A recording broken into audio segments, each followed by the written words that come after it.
Welcome to the Igniting Impact podcast brought to you by Public Knowledge. I am Stacey Moss, the host of the podcast and the president of our management consulting firm. Our firm's vision is to be a catalyst for change, leaving each person, project, client, colleague, and our communities better than when we began. The Igniting Impact podcast is an opportunity to share what our clients and our partners do daily to impact the world. We love to highlight this essential work and the work that they do for their customers, clients, and stakeholders that is changing lives despite the many challenges that they can face. On today's episode, we have two guests with us, Jerome Strickland, the Executive Director of the Contingent's Arkansas branch, and Wendy Campau, Management Consultant at Public Knowledge. Welcome to each of you. So glad to have you on the podcast today. Let's start by just getting to know you each a bit more. If you could tell us a bit about yourself and your background, what you do for work right now, and how you got there.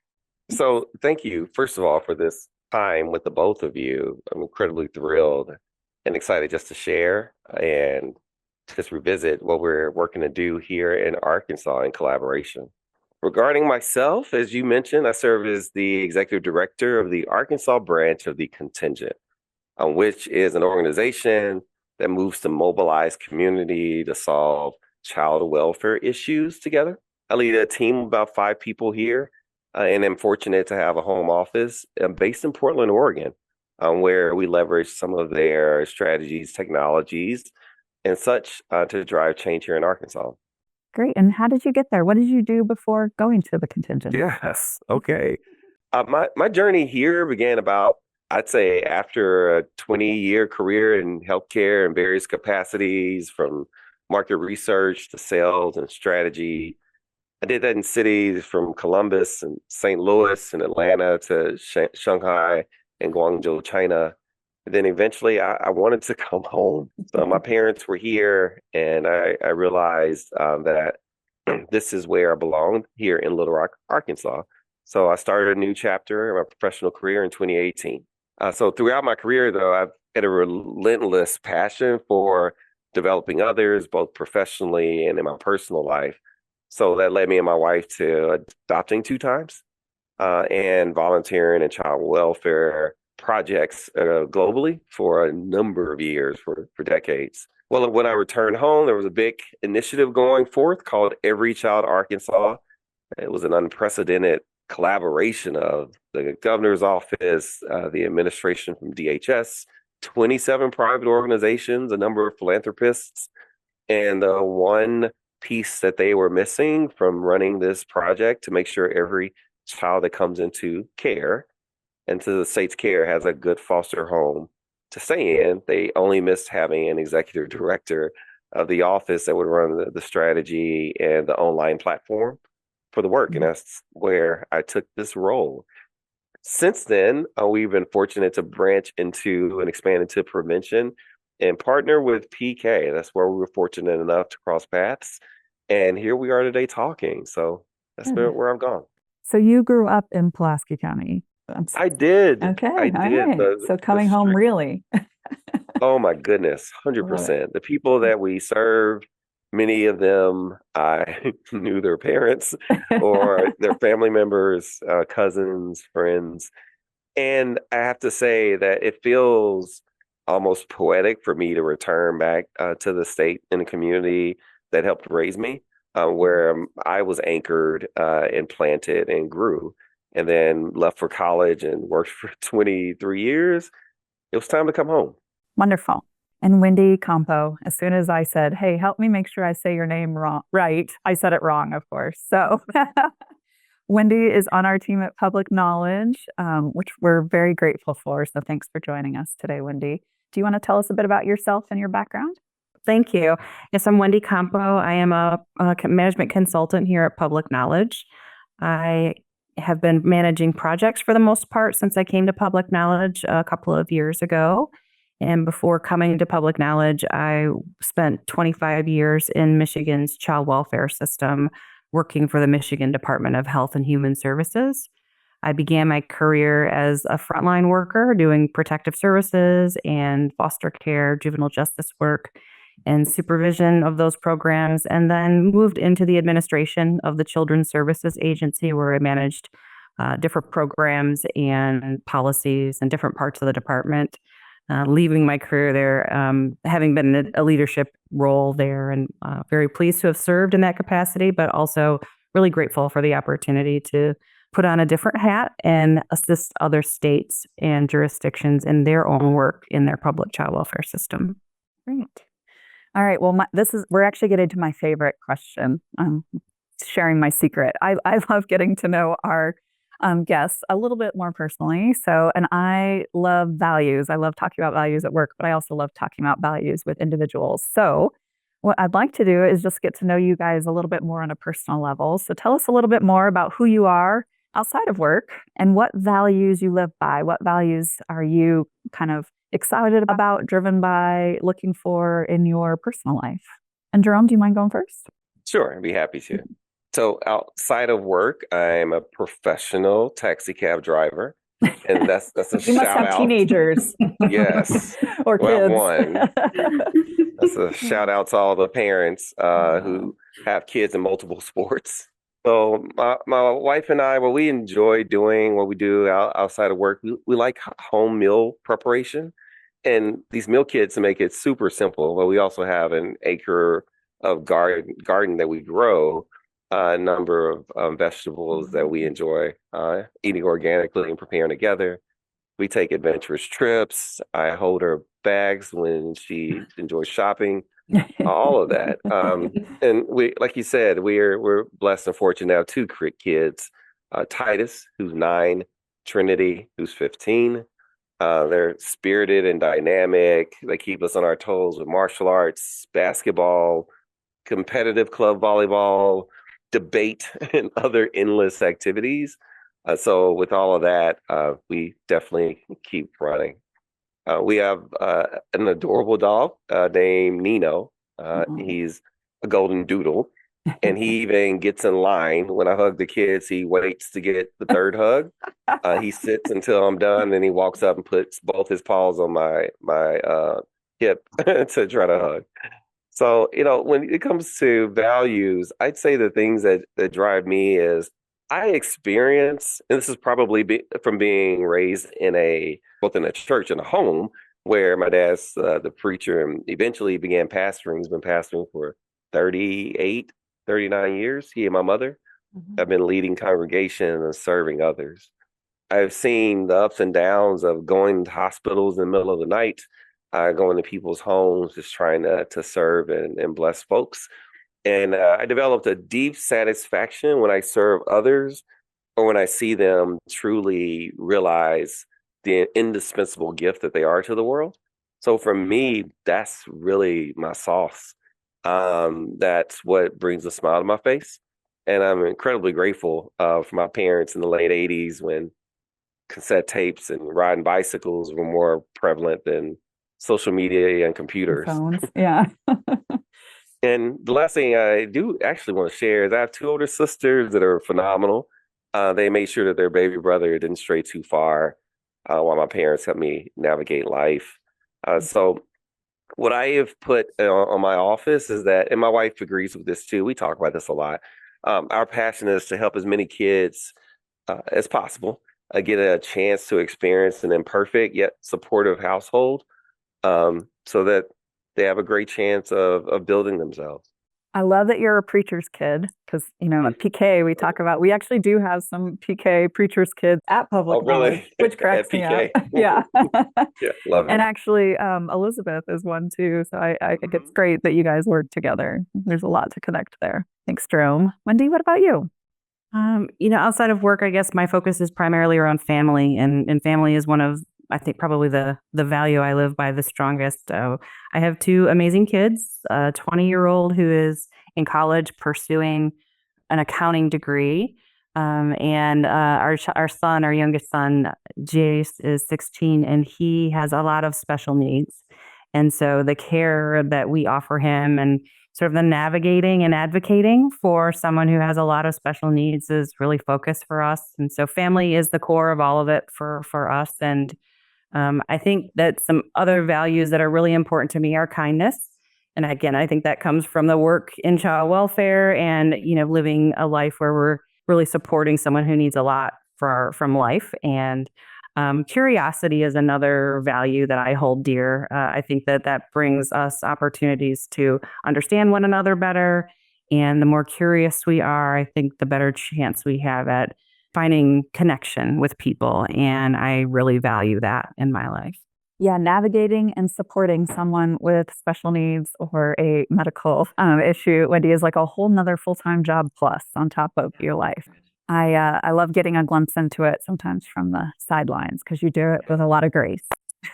Thank you. You really do. And I'm, if I may add, whether or not this is stripped from the recording, I'd say Wendy is one of my heroes. She handles and navigates so many professional grace and personal demands with grace and professionalism.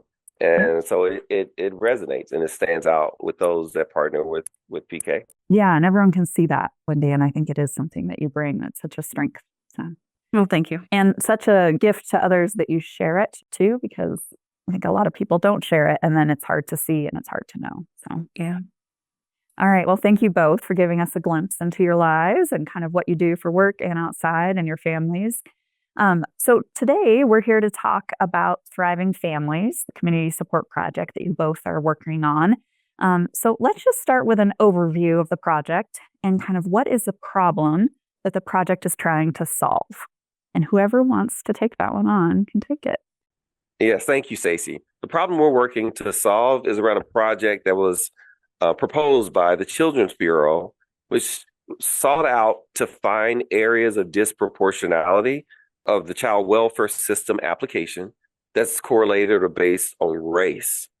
So as they looked across the country, we submitted a proposal that demonstrated highly correlated incidents of child welfare application in certain areas. In particular, my home county of Pulaski County, where 43% of that county are Black and individuals of mixed race based on the most recent census. But 7 out of 10 of the children who are removed from homes in Pulaski County are Black or multi-race children. And 7 out of 10 children that are held, or at least that stay within care over 2 years, are Black or multi-race. So when we see that level of imbalance or disproportionality, it raises questions from which we're looking to address those imbalances, but also ensure that the community themselves, being a field-initiated program, are able to drive the results and lead the change they desire to see. So our primary work here is equipping the community and ensuring that they understand their power and they build a sustainable solution that circles around the families and helps them thrive, while we also affect policies and procedures that impact them more than other communities and families. Great. And for just a quick note for those that don't, I think we've talked about disproportionality on the podcast before, but for those that don't live in the child welfare field daily, this is something that actually the child welfare field has been dealing with forever. It is not a new problem. We just have not figured out how to solve it, with the idea being that risk of harm happens to everyone of all races and all socioeconomic levels and people.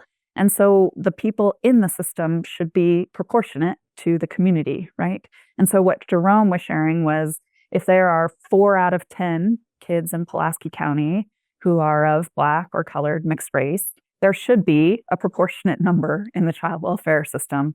But instead of 4, there's 7, right? Which is almost double the population. And so that's what we're talking about when we talk about disproportionality. And what we know from the research over the last 20 years is that a lot of that is based in bias and racism and also not finding services that meet the needs of the community. And so I think what's so exciting about this project for me is that it is community driven. Mm-hmm. So how do we look at what the community needs? What are the special services that will help meet the needs there? And how do we combat that bias and also serve the community better? Wendy, what else about this project that you'd like to share, or the problem that it's trying to solve, or anything about it?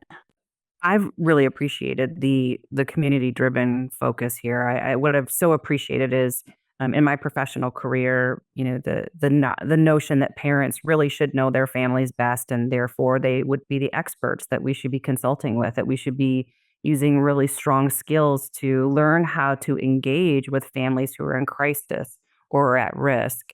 And oftentimes, the process, the system itself, doesn't place enough emphasis on building the skills of those professionals who are involved in families when they are at the most need.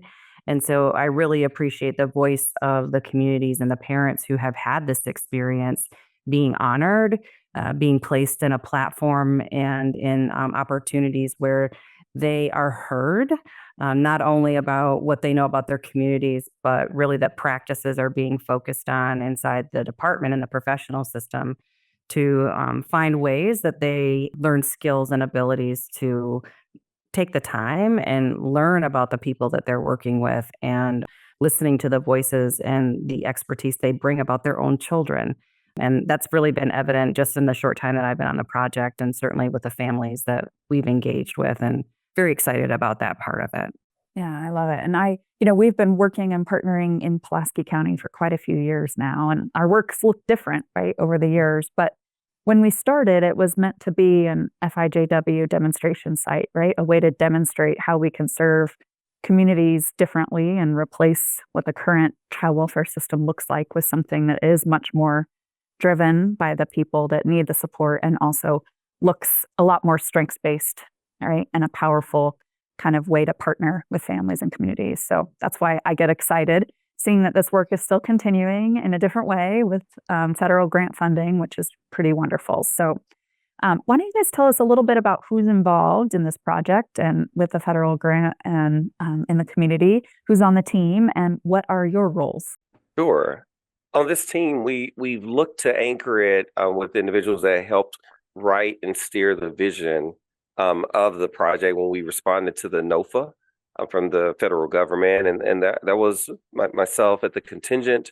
And we were fortunate to hire an individual with lived experience who also has high level of expertise and acumen professionally and is able to drive much of the work. His name is Daniel. And we were partnered with Elizabeth Black, Regional Vice President at PK, Wendy, and many other members, too many to name. I'll name some of them: Tracy, Joan, Monique, and others. Who did I miss? Well, we also have, which really important, I'm sure we'll get to in a little while, is the Clinton School of Public Service. Yes.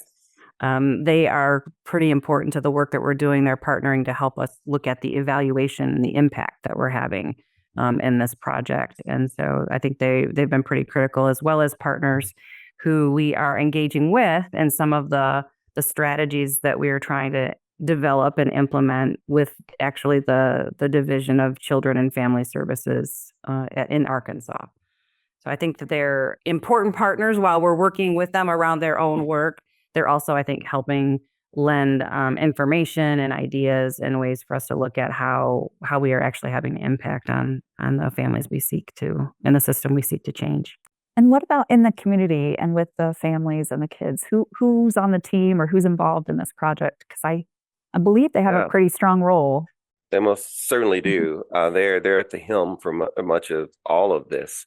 So upon getting the first leader with lived experience, I and others began reaching out to those who have had experience mostly a removal and a reunification with their child back within Pulaski County. So we've built a team of parent leaders called the North Little Rock, that's the city in which this activity occurs the most within the county, North Little Rock Parent Steering Committee. So the North Little Rock Steering Committee is the decision-making body that takes much of the inputs that the professionals or those whose career is in evaluation, consulting, training, state policy and programs, and we bring that to them in ways that make sense and put them in a position of power to decide what they want to prioritize, what they think will be beneficial to the community, and how they want to work from there. We're also really fortunate where Wendy pointed out that we have other agencies, nonprofits, so we're about 12 that are made up what we call a community-based prevention network. These are all service providers that work in that area, yet they come from various perspectives, many of whom didn't actually engage one another creatively or thoughtfully as to how their work may overlap or how well they might be serving the community as a total a unit of providers. So they have been at the table, especially at the beginning, helping us chart a course as to how the community might be engaged. And the last group I'll name, I would say, is the larger populace in that area. They've been engaged through surveys and focus groups, but I'm thrilled that we'll have our first community event that is literally based on having a family fun night, in a sense, and inviting people to a relationship based on trust, based on dreams and visions of what a thriving neighborhood and community could look like, and finding other folks that would like to take smaller roles in this, maybe not a steering committee weekly position, but something for which their lived expertise is compensated and valued and listened to, and set forth as the future of where this work will go. Oh, I love it. So community fun night. I'm excited about that. So I could be there with you in the room. I can feel the energy. Wendy, do you mind sharing a little bit with our listeners about what lived expertise is in the child welfare field? We often find ourselves in a situation where we have had, thousands, hundreds of thousands of people in this country who have either had their lives disrupted through the way of an investigation where allegations were made about suspected abuse or neglect. And some of those families also would have encountered the need for court action and their children actually removed from their care.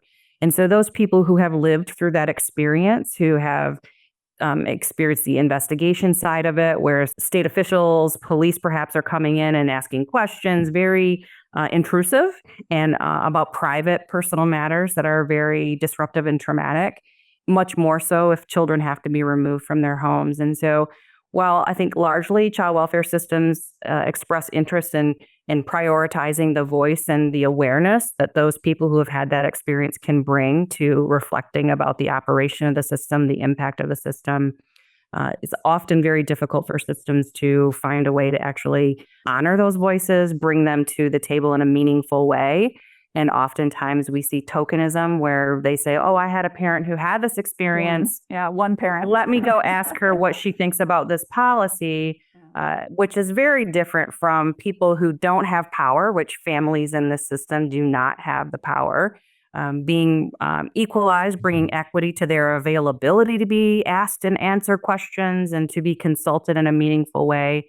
And so this lived expertise notion in our project is really an attempt to be authentic and equalize in a way that they can actually free up their time. These folks have jobs and they have lives, yet we need to show value for what they bring to the table in the way of this experience. And I think that this project has really done a great job of doing that in ways that are meaningful to them, that make it possible for them to truly show up and share things.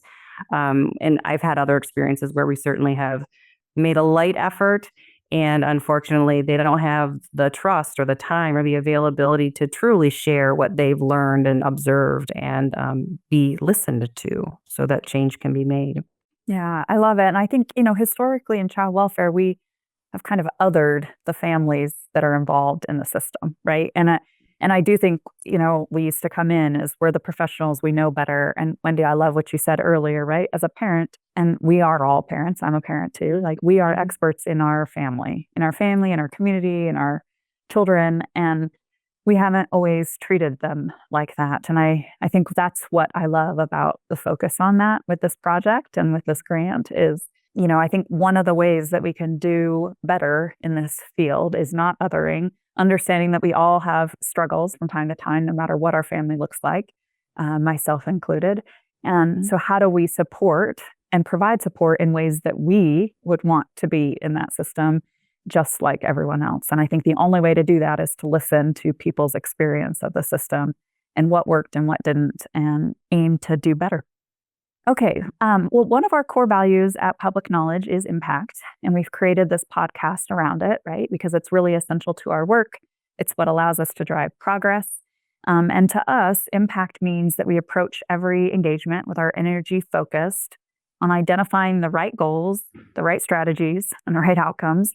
And I think probably more importantly, that we each have a kind of personal responsibility to make an impact on the world and our projects and our clients and our communities. So if we look just kind of a little bit deeper at the Thriving Families project that you guys are working on, what impact do you hope to have and on whom? Just as a courtesy, I'd love for Wendy to share her vision first, and I just go from there. I think that the thing that strikes me the most is having an impact on the families that we are engaged with. And we reference them sort of later in the list of folks that we were talking about, but they really are the core of it. I've had the privilege to spend some time with our steering committee members, and I am looking forward to the opportunity where we can see something pretty clear about how they feel about their ability to influence the power structures in their community. I think at this point in their recent experience with the systems, I think made them feel, it seems, that they did not have power, that they were not being honored in the way that they know most about their families. And what I think I've observed in just the several months that I've worked with them is this desire. They are eager to be acknowledged and to be given the platform to be heard and to be recognized that they have had this experience and they're valuable insights that can be gathered if we listen, if we create the opportunities. And so seeing them feel a sense of strength, leadership capacity development where they feel that they can enter a room and speak knowingly and professionally because they are the professional in their family, that they can be in a room with people who have authority and hold their own and feel like they can find a way to be heard so that they can help improve the lives of their community members. I think another big one for me is with regard to the system itself. Coming from 25 years in that system, being someone who was trying to manage those programs in a way that I thought was best, but I wasn't the person that was receiving those services. And so I'm really interested in seeing an impact on the workforce that is responsible for carrying out these duties, because the stronger that workforce is, the better their skills are, the better supports that they receive, they can develop into a place where they more automatically know that they need to honor and respect those families that they're dealing with. And right now, their workloads and policies and certain circumstances of the system, I think, prohibit their ability to look and focus in on the family.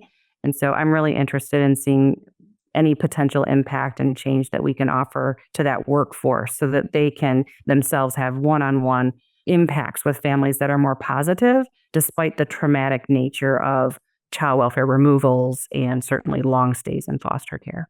Yeah, and Wendy, you make a good point, because no one goes into this work or goes into child welfare work or community work not wanting to honor and support families and kids, right? But the systems that we've created historically, right, are not set up for success. And so I think often when we talk about replacing the system or finding a different way to do it, it can pit, right, communities and families against systems. And I think it's so important to talk about how really neither is working, right? It's not working for the families, but it's not working for the professionals in the system either, because it wasn't set up correctly from the beginning. So it's not that there isn't a wish to honor families or a wish to support families. It's just it's not ready for them to do that at this point. Jerome, what else? What else about the project do you think are you hoping to impact, and whom? Yeah, I think Wendy did a very thorough job of nailing the areas. I will share, for those who are unaware, what we have pledged to the Children's Bureau and the community, those of us that pursued this from the beginning, is that's we would build family integrity. And we define that in 5 parts. 1, reducing unnecessary reports, hotline reports of maltreatment, which often based on poverty-related issues like food insecurity, truancy, and others. 2, reduce family separation. 3, increase relative and kin placements in foster care. 4, reduce the length of time in foster care. And lastly, 5, increase the number of % of family reunification. So when you look at the tangible areas of impact, we foresee and pledge to accomplish, that's where we're headed. Now, the ways to get there, I hope are fueled by the things that you and Wendy just discussed. One, I said here like a three-legged stool. I think this is going to be how we get there. One is equipping community members to create stronger supportive bonds. And that's both with the local agencies and with one another. There are things for which we simply need to serve ourselves as folks that care. And honestly, at times maybe be a bit vulnerable if we need to. The second is, as you stated, improving DCFS policy and procedures in a partnership fashion. Yeah. And we've done, I'm so proud, a lot of work and put a lot of effort into humanizing parties so that they can see one another, pull down some heartfelt feelings from experiences previously had, and start to see how we can get after these issues together. And that's a process that can only move at the speed of trust. Yes. And it's happening.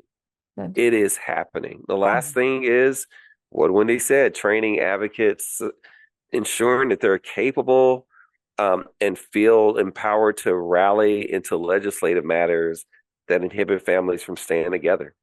And there's so much out there. And what we already see the spark in these North Little Rock Steering Committee members already. And I'm thrilled that we'll be introduced to even more people, and there will be more sparks. And the right people will stand up and say, I can be an advocate. Just give me the tools. Let me run with it. So that's what I hope to improve in long term.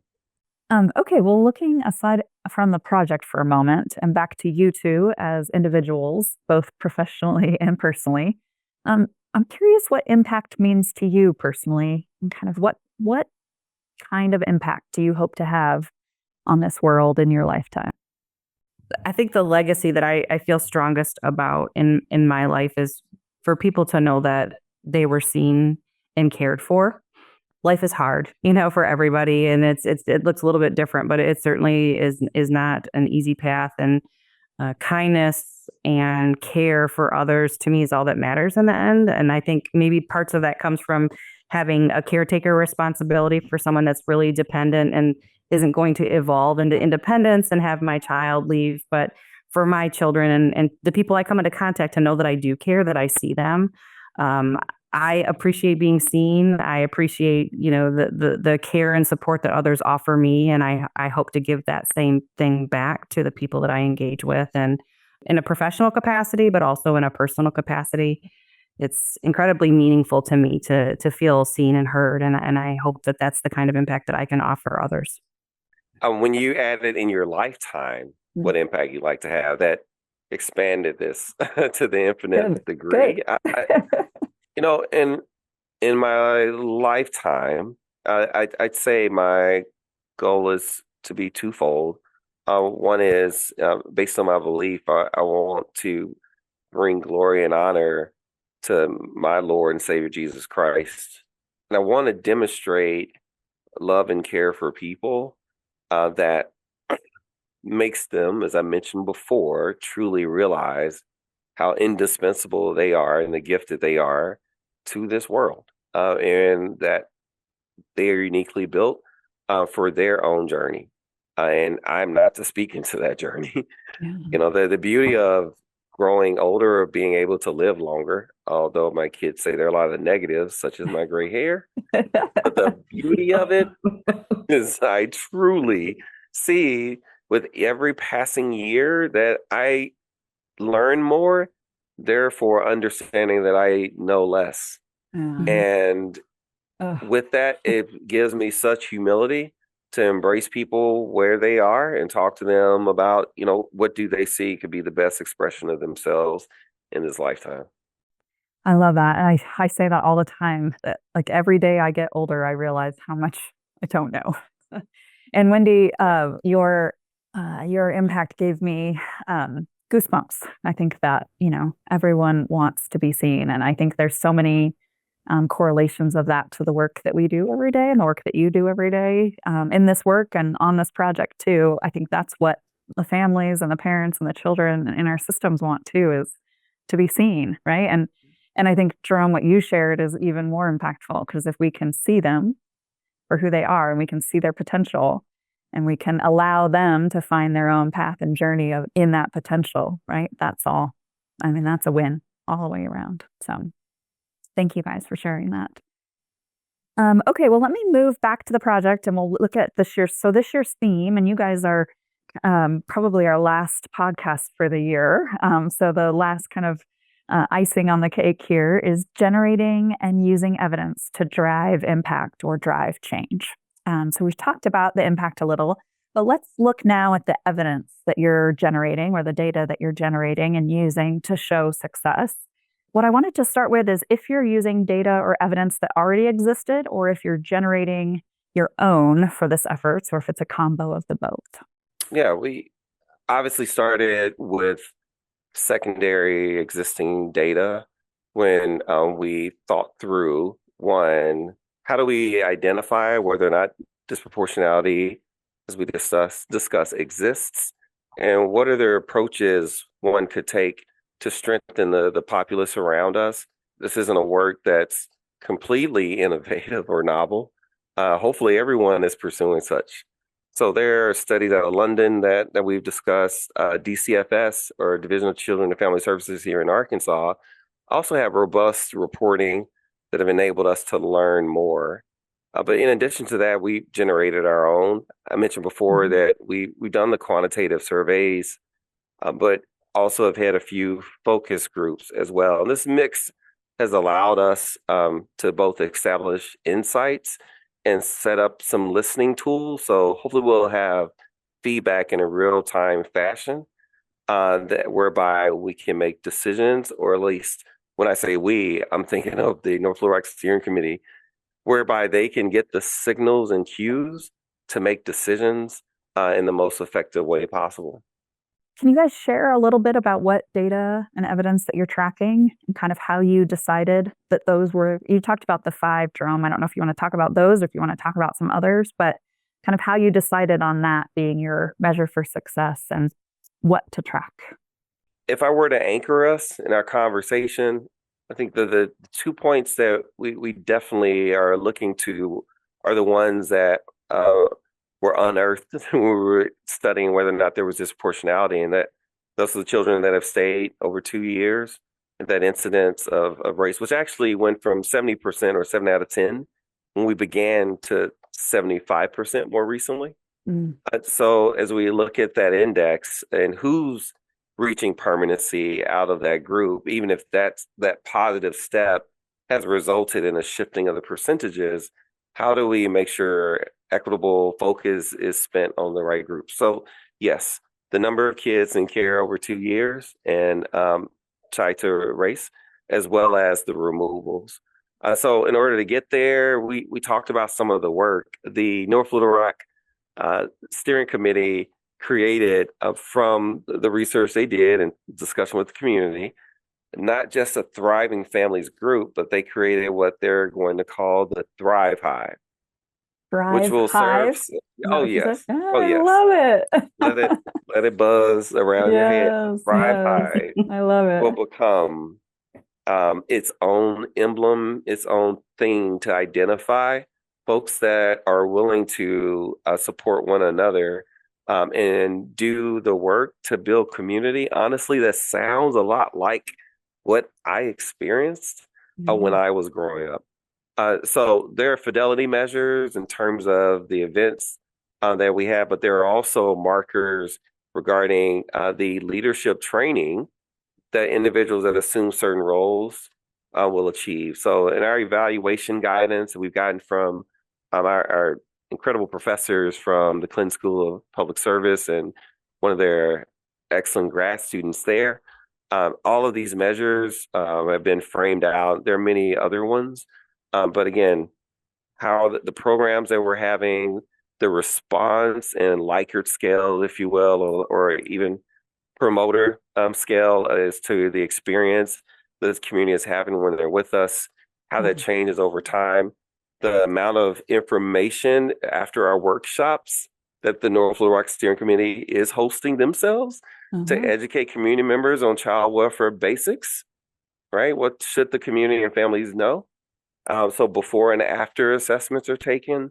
So there are a number of measures that show or mark progress of both the community and when we engage DCFS, how many children are we in partnership helping them get home and helping them reconsider how they evaluate families for removal. I would add a couple more too that I think in relationship to the system itself, the growth and the experience of the community members. Do I feel more supported by having these opportunities with community? Do I know where to go when I need help? Do I feel like I have access and knowledge about how I can get help? Because everybody needs it now and then. And then I think too, the experience of the workforce, as we talked a little bit about, well-intentioned professionals trying to do the work, the really hard work of conducting these investigations and working with families after children come into care. So we want to measure more about how the workforce feels about the supports that our interventions are offering them. Do they feel any more capable or supported to spend more time looking at their engagement skills so that they're more aware of maybe making some modifications to their behavior so that instead of having meetings at the public welfare office that we're pursuing and looking for community spaces where they can feel less of a power differential so that they're feeling more empowered to speak clearly and in support with other people with them. So the measurements we hope to look there is, did you feel supported in this engagement? Did you feel heard? Is this different from prior experiences that you've had when engaging with the professionals involved in these cases?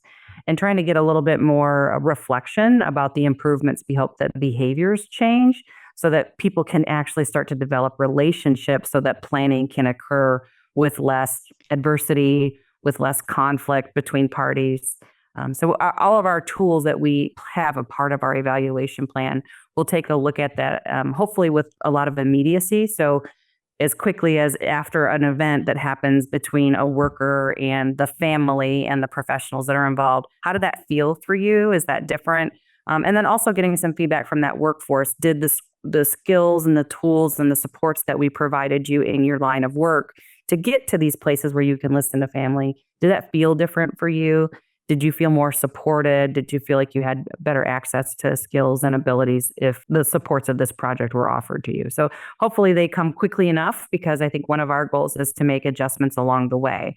We don't want to be measuring and wait 6 months before we realize, gosh, this isn't really having the impact we thought it would. We want to make an adjustment more quickly because these are every day that goes by is the life of a child and a family that's involved here. So we want to move more quickly than sort of 6 month, 1 year marks. We're looking at those more quickly. That's great. And that was really my next question, is just how often are you looking at it and are you using it to adjust your plans, which it sounds like very often. And yes. Okay, good. I think in our first year too, we had that situation, right? We were doing a lot of planning and best laid plans. And so that's just the way it works. And I think that we have done a great job actually of learning very quickly that this isn't what we thought it was going to be. We're going to pivot and make an adjustment, and then trying to look downstream to say, okay, we made this adjustment. What other adjustments in our measurements do we also need to be thinking about so that we can collect and gather and see what worked and what didn't? Yeah. So tell us a little bit about that. Like, what have you learned so far and what is the evidence telling you? Well, I feel like, Jerome, I don't know if you agree, we've really only begun sort of the implementation aspect of this in the last few months, finalizing our implementation plan and our evaluation plan. I think one of the earliest learnings were about some of the intricacies of data, awareness about when and how we can get certain parts of data. And then when we learn more about it, we made an assumption, for example, about how we would access specific information to help mine cases. Gosh, were there relatives that we didn't know about, or perhaps someone thought about talking about a relative maybe 6 months ago, but whatever happened in the course of the case, we didn't really follow up to find more. So I think learning at this point is a lot of what's working in terms of the processes that we're setting up, making those quick adjustments. And then also, I think also figuring out ways for the families to be heard. They are driving our decision making, but how that happens is something that I think we've been making adjustments to and trying to make it meaningful. I can't think of anything else right now. Jerome, anything to add about kind of what you've learned so far and what the evidence is telling you? Those were very good examples. I mean, a Yeah. lot of it, I'd say in a preliminary fashion, because we're on a journey for a Yeah. 5-year term here, that the level of desire, of course, after essential needs are taken care of, certain needs such as food, housing, etc., the level of desire for real community and relationships, how high it is, that was surprising to me.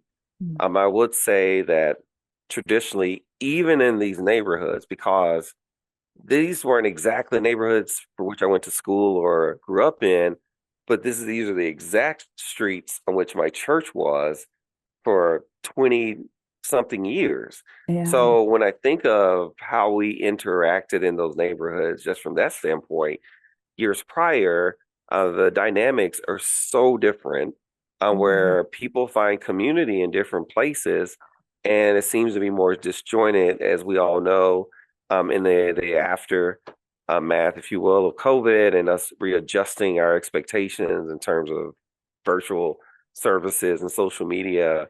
But the heartfelt desire to have a relationship with individuals for me was the intangible that's just really resonated loudly. Yeah, I think if we look at the world, right, and this, what they're calling like the epidemic of loneliness and disconnection, right, is something that we're feeling everywhere and for sure in communities. So, and it's hard to solve. How do you get people connected? They're not as connected as they have been historically to church communities, to neighborhood communities, to their extended families, right? And so how do we find ways to support and connect? It's a hard thing to solve for, especially after COVID. Well, how does this work contribute to progress over time? Like, where do you see the move and the drive towards progress in the next, 5 to 10 years? If you look down the road, where are you hoping that it'll push the needle? I truly see a number of the people with whom we work that have not been afforded the opportunity to get this sort of training, but now see their previous experience as points of power and of relevance for which they can stand on as a foundation to relate to others, to share with those that aren't fully aware of what it is like to have gone through this side of a process in our DHS or DCFS system. All of those things paired with the opportunities this grant has allowed us to provide and expose them to, and the things that they're reaching for to grab further, is developing them into, I think, the next set of leaders that are going to lead in some real social matters that and topics that are important today and will be important in the future. So I think for sure we're building leaders. That's one thing. And when I think about the work that the contingent, Every Child Arkansas, all the work we're doing to ensure when children come into care, they have homes in which they can safely go, that work won't be so heavy Mm. when we prevent unnecessary removals from occurring and are able to help individuals that may have transient issues that are poverty related and not a mistreatment or maltreatment or a safety issue. Things Mhm. outside of that, which are the predominant 66% of reasons why removals occur, I truly see us not requiring this big thrust and move to keep recruiting families, because there shouldn't be a need for that as many Yeah. when we handle some of the core issues, especially that riddle our state with having some of the highest food insecurity rate in the country, Mm. with having a number of other challenges with housing that are unlike any other state. You put those together, and it's a beckoning and a call that we have to serve these people better. And I think we're building the leaders to do just that and lead in that. Yeah, and I know I've said this before, but I'll say it again. I think one of the biggest harms that we've done in the child welfare system is make poverty neglect or abuse, right? Equate it. If you're in poverty, you come to the attention of the system and it is treated as abuse and neglect rather than the support that you need to get out of it. Wendy, anything that you would share about how this work is contributing to progress over time, either for Arkansas, but also maybe for our work at Public Knowledge or other states? In the way of progress, I feel like the one hope I have for it is also that we begin to understand more about the ways that communities can be impacted and called to action in the support of their neighbors and in their community. I think that we have created a system that is certainly, I don't think what most of the professionals that work in it have ever intended for it to actually result in. And we often defer. People are fearful. People are not aware of the power that they have to help their neighbor. And a lot of people simply make the phone call to a hotline to say, I saw this because I'm covering myself in the way of liability of some sort, or really just deferring to the system to take care of families instead of understanding the responsibility and the capability that people have to help one another. And our hope, I think, from hearing the voice of the families who've had to have the experience of the child welfare system be amplified, and also educating community members to understand you don't need to pick up that call, that phone, to make a call and make this allegation when it's something that's very much rooted in a family needing support. And so, in the way of progress, I really hope that the community itself, organizations, people that make those phone calls, begin to pause and think about what other things they can do, what resources they themselves have access to simply ask a family, what can I do to help you? How could I connect you, and maybe use their own resources? Because to me, that would be progress, that we stop the need for people to feel so tied to calling these professionals of a system that is overwhelmed and ill-equipped to really help families in a meaningful way. And so it's, again, recognizing community, people, professionals saying, I don't have to be the one to just kick this to someone else. I can ask and offer help for people. And to me, that would be great progress for the community itself, but also less reliance on a formal system that is not set up to handle the needs of families. I don't think it hasn't been for a very long time, and it most certainly is not in today's day and age. And I think a lot of people are aware of that, but still very few are stepping into places and saying, no, I can help. I could do something differently in my own role in this community. Yeah, that formal system was meant to be the last ditch effort for very serious abuse, right? Yeah. And that is not, unfortunately, what it has been used as. And I think that's part of the disconnect that we're living and feeling in that system right now.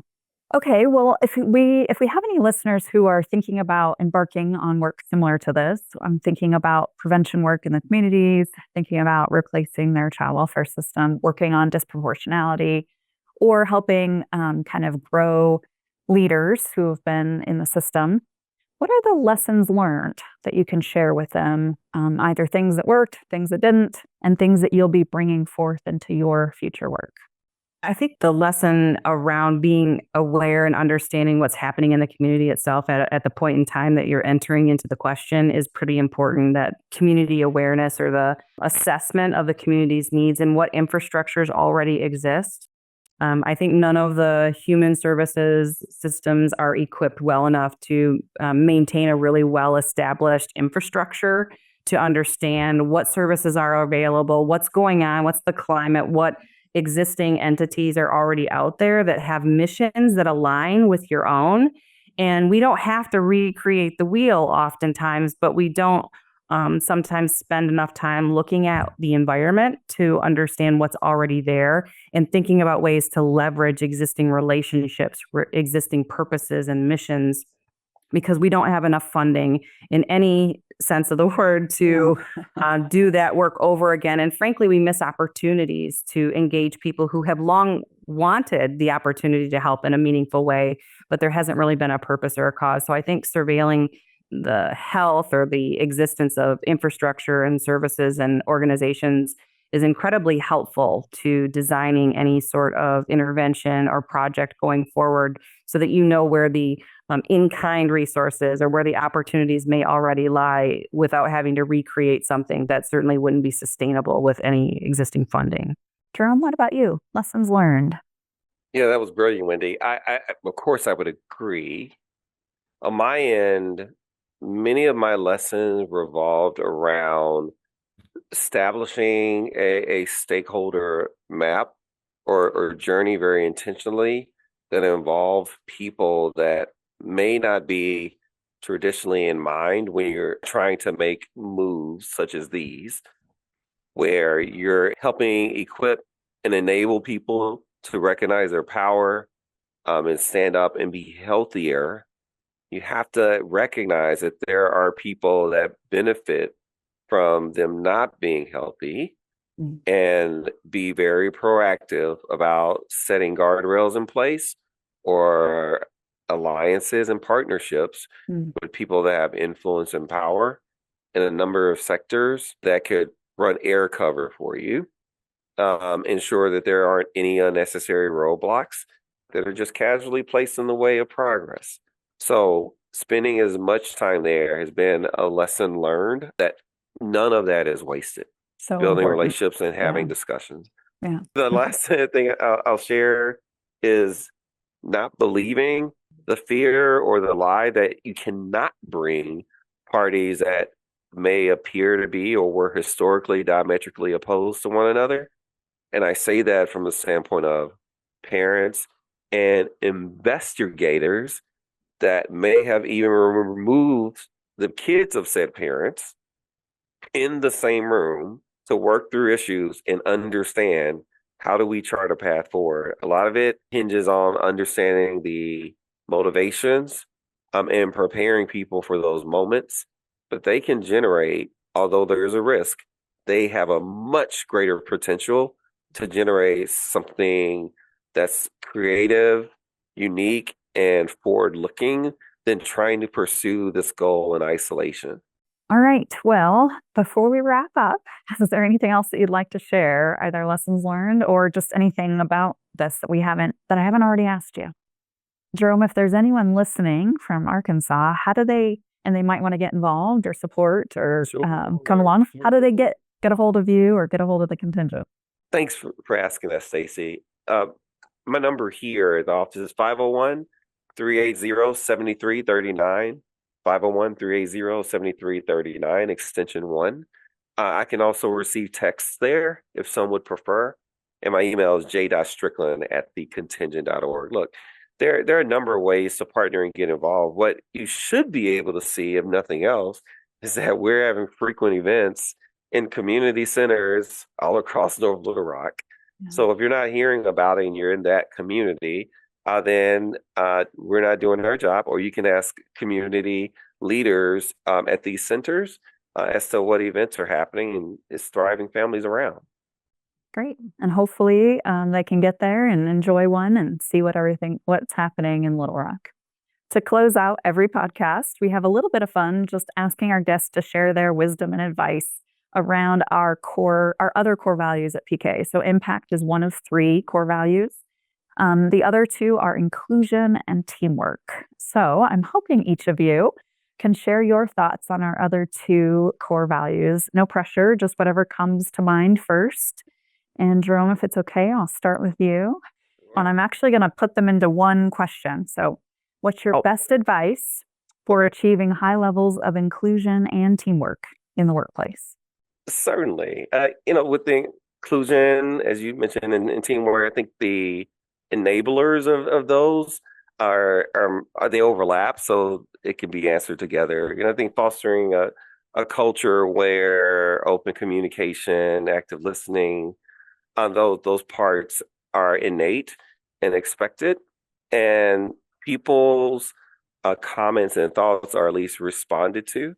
What I see frequently, unfortunately, is that even when open communication may be on paper or part of the ethos, actually nodding, listening, but then just saying what you were going to say or just moving on with the policy without addressing or dealing with that still reduces the amount of trust that enables full engagement, full teamwork, and the feeling that they are included.